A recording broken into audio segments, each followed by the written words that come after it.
Hi అండి, నమస్తే. నేను మీ Shanti. Welcome back to my channel Shanti's vlogs. ఈ రోజు మన వీడియోలో పచ్చి కొబ్బరి శనగపప్పు కూరని చూపించబోతున్నాను. ఈ పచ్చి శనగపప్పు కొబ్బరి కూరని ఎండుకారం లేకుండా ఇలా నేను చెప్పే విధంగా చిన్న చిన్న మార్పులు చేసి చేయండి, చాలా రుచిగా ఉంటుంది. అలానే మేము ఎప్పుడైనా సరే ఇంట్లో కూరగాయలు లేనప్పుడు ఇలా కొబ్బరి మిగిలితే కూర చేసుకుంటూ ఉంటామండి. ఈ కూర అన్నం చపాతీలోకి చాలా బాగుంటుంది. మీరు కూడా తప్పకుండా ట్రై చేయండి. చాలా సులువుగా ఈజీగా కూడా చేసేసుకోవచ్చు. మరి ఇంకెందుకంటే ఆలస్యం, వీడియోలోకి వెళ్ళిపోదామా?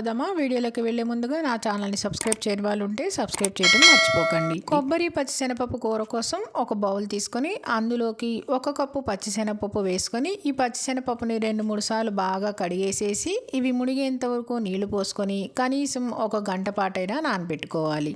తర్వాత ఇక్కడ ఈ సైజు కొబ్బరి చిప్పల్ని నేను ఇక్కడ 2 తీసుకున్నానండి. ఇలా 2 కొబ్బరి చిప్పల్ని తీసుకొని ముక్కలుగా కట్ చేసేసుకోవాలి. ఇలా ముక్కలుగా కట్ చేసేసుకున్నాక వీటిని శుభ్రంగా కడిగేసేసుకొని ఇప్పుడు ఒక మిక్సీ జార్ తీసుకొని ఆ మిక్సీ జార్లోకి ఈ కొబ్బరి ముక్కల్ని వేసేసుకోవాలి. కొబ్బరి ముక్కలన్నీ ఒకసారి వేసేసుకొని ఇలా మిక్సీ జార్లోకి కొంచెం వరకగా అంటే కొంచెం కోర్సుగా గ్రైండ్ చేసుకోవాలండి. చూడండి, ఇక్కడ చూపిస్తున్న ఈ విధంగా కొంచెం కోర్సుగా గ్రైండ్ చేసుకొని తీసుకోవాలి. మీకు కావాలంటే కొబ్బరిని తురుమైనా చేసుకోవచ్చండి. నేనైతే ఇక్కడ మిక్సీ జార్లో వేసుకున్నాం కాబట్టి ఈ విధంగా కొంచెం కోర్సుగా గ్రైండ్ చేసుకున్నానండి. ఇలా కోర్సుగానే గ్రైండ్ చేసుకోవాలి. మరి మనం పచ్చడికి చేసుకున్నట్లుగా గ్రైండ్ చేసుకోకూడదండి. ఇప్పుడు ఇలా కోర్సుగా గ్రైండ్ చేసిన కొబ్బరి మొత్తం ఒక ప్లేట్లోకి వేసేసుకొని పక్కన పెట్టేసుకోవాలి. ఈ విధంగా కోర్సుగా గ్రైండ్ చేసుకుంటే మనకి కూర కూడా చక్కగా పొడి పొడిలాడుతూ వస్తుంది. ఈ విధంగా గ్రైండ్ చేసేసుకొని ఇప్పుడు దీన్ని కూడా పక్కన పెట్టేసుకోవాలి. ఇప్పుడు ఒక రోల్ తీసుకొని అందులోకి నేను ఇక్కడ చూపించే విధంగా 4 నుంచి 5 ఎండుమిర్చిని వేసుకోవాలండి. మనం ఈ కూరలో ఎండుకారం అనేది అస్సలు వేయమండి. ఇలా ఎండుమిర్చి వేసేసుకొని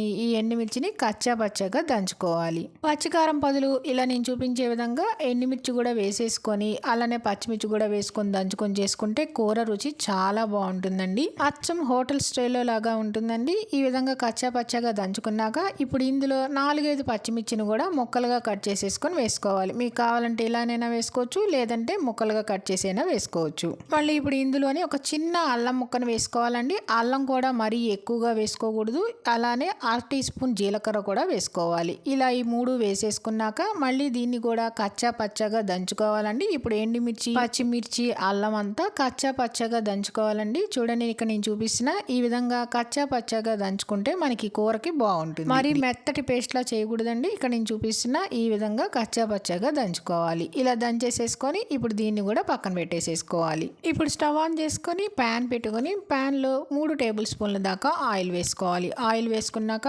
1/2 టీ స్పూన్ జీలకర్ర, 1/2 టీ స్పూన్ మినపప్పు, అలానే 1/2 టీ స్పూన్ ఆవాలు వేసుకొని ఈ తాలింపునంతటిని వేయించుకోవాలి. ఈ తాలింపులో పచ్చిశనగపప్పు వేసుకోమండి. ఆల్రెడీ మనం పచ్చిశనగపప్పుతోనే కూర చేస్తున్నాం కదా. ఈ విధంగా తాలింపు అంతా వేగిన తర్వాత ఇప్పుడు ఇందులో కొద్దిగా కరివేపాకును వేసుకోవాలి. కరివేపాకు వేసుకొని కరివేపాకు వేగేంత వరకు వేయించుకోవాలి. కరివేపాకు అంతా ఇలా క్రిస్పీగా వేగిన తర్వాత ఇప్పుడు మనం నానబెట్టుకున్న శనగపప్పు ఉన్నాయి కదండి, 1 గంట పాటు ఆ నానబెట్టుకున్న శనగపప్పుని చూడండి, ఇక్కడ చూపిస్తున్న బాగా నానిపోయినాయి. ఈ విధంగా నానబెట్టుకున్న తర్వాత ఈ శనగపప్పుని నీళ్ళని వంపేసేసి శనగపప్పు మొత్తం ఈ తాలింపులో వేసుకోవాలి. తాలింపులో వేసేసుకున్నాక 1 నిమిషం పాటు ఇలా శనగపప్పుని వేయించుకోవాలి. ఇలా వేయించుకోవడం వల్ల మనకి కూర అనేది చక్కగా పొడి పొడిలాడుతూ వస్తుందండి. శనగపప్పు అంతా ఇలా వేయించుకున్నాం కదా. ఇప్పుడు దీని మీద మూత పెట్టి మంటని లో టు మీడియం ఫ్లేమ్లో అడ్జస్ట్ చేసేసుకొని 1-2 నిమిషాల పాటు ఉడకనివ్వాలి. 2 నిమిషాల తర్వాత మళ్ళీ మూత తీసుకొని శనగపప్పు అంతా బాగా కలిపేసేసుకోవాలి. శనగపప్పు కూడా చూడండి చక్కగా ఉడికినాయి కదా. ఈ విధంగా మీకు చూపిస్తున్నా ఈ విధంగా ఇట్లా అంటే మనకి చక్కగా శనగపప్పు విరిగిపోతుంటే మనకి బాగా ఉడికినట్లు. ఇప్పుడు ఇందులో 1/2 టీ స్పూన్ పసుపు, అలానే మనం దంచి పెట్టుకున్న పచ్చిమిర్చి, అల్లం, ఎండుమిర్చి పేస్ట్ వేసుకోవాలి. ఈ పేస్ట్ అంతా వేసుకున్నాక ఇప్పుడు ఇందులో రుచికి సరిపడినంత ఉప్పు కూడా వేసేసుకొని ఇప్పుడు ఈ 3 బాగా కలిసేలాగా 1 నిమిషం పాటు వేయించుకోవాలి. ఇలా 1 నిమిషం కలపడం వల్ల మనం అల్లం, పచ్చిమిర్చి, ఎండుమిర్చి పచ్చివే వేసుకున్నాం కదండి, అవి కొంచెం 1 నిమిషం పాటు వేగి ఇందులో ఉన్న పచ్చిదనం అంతా తగ్గుతుంది. ఇలా పచ్చిశనగపప్పు ఇవన్నీ బాగా కలిసేలా కలుపుకున్నాక ఇప్పుడు ఇందులో మనం మిక్సీ వేసుకున్న కొబ్బరి తురుముని వేసేసుకోవాలి. ఇలా కొబ్బరి తురుమునంతా వేసేసుకున్నాక ఇప్పుడు ఈ కొబ్బరి తురుము, పచ్చిశనగపప్పు అంతా బాగా కలిసేలాగా 1 నిమిషం పాటు వేయించుకోవాలి. కూరంతా 1 నిమిషం పాటు ఇలా బాగా కలిపేసుకున్నాక ఇప్పుడు దీని మీద మూత పెట్టేసి మంటని మీడియం ఫ్లేమ్లో పెట్టేసేసి ఉడికించుకోవాలి. ఇలా 2 నిమిషాల పాటు ఉడికించుకున్న తర్వాత మూత తీసి ఒకసారి కొబ్బరి శనగపప్పు కూర అంతటిని బాగా కలిపేసేసుకోవాలి.